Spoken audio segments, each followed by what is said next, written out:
যুক্তরাষ্ট্র ও ইসরায়েলের প্রতিরক্ষা বাহিনীর রাতের ঘুম হারাম হয়ে গেছে। জানা অজানা আতঙ্ক গ্রাস করছে তাদের। দিন রাত এক করে চারদিকে নজর রাখছে শত্রুপক্ষের গতিবিধি। কি থেকে কি হয়ে যায় বলা মুশকিল, কেননা তাদের থেকে প্রতিপক্ষ ঢের কৌশলী। এখন প্রশ্ন হলো, এই ইহুদি দুই দেশের সবচেয়ে বড় শত্রু কে? এক কথায় উত্তর ইরান। আপসহীন ইরানের সঙ্গে যুক্তরাষ্ট্র ও ইসরায়েলের যুদ্ধ পরিস্থিতি বিরাজ করছে।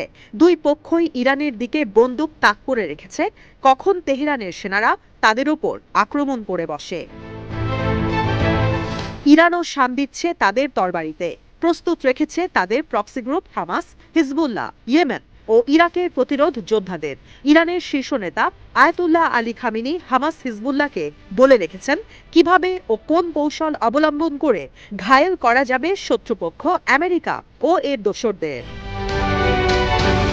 তবে অবাক করা বিষয় হলো, ইরান সমর্থিত এসব গোষ্ঠীগুলোর অর্থ সহায়তা আসছে ভারত থেকে, যা শুনে চোখ কপালে ওঠার মতো অবস্থা অনেকের।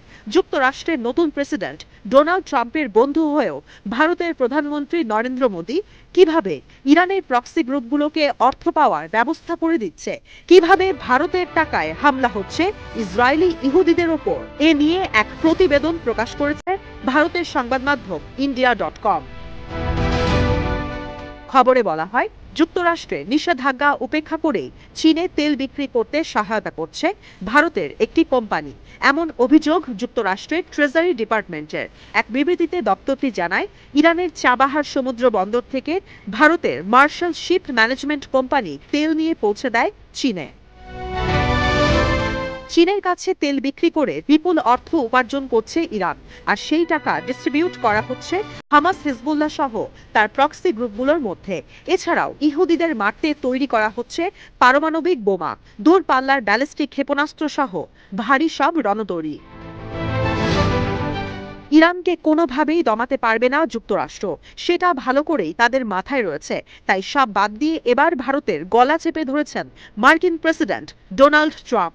ফলশ্রুতিতে ভারতের ওই কোম্পানির কপালে জুটেছে মার্কিন নিষেধাজ্ঞা। যুক্তরাষ্ট্রের মিত্রপক্ষ হয়েও ভারত কি ইরানের হয়ে কাজ করছে? এমন প্রশ্ন খেলা করছে যুক্তরাষ্ট্রের প্রতিরক্ষা বাহিনীদের মনে। তাই ভারতের বিষয়ে একটু চোখ কান খোলা রেখেই কাজ করতে চায় ট্রাম্প। আর তা দেখে মনে হচ্ছে বন্ধু মোদীকে একেবারেই বিশ্বাস করতে পারছেন না তিনি। ট্রাম্প হয়তো ভাবছেন, স্বার্থপর মোদী যে কোনো সময় পল্টে দিতে পারে 360 ডিগ্রি অ্যাঙ্গেলে।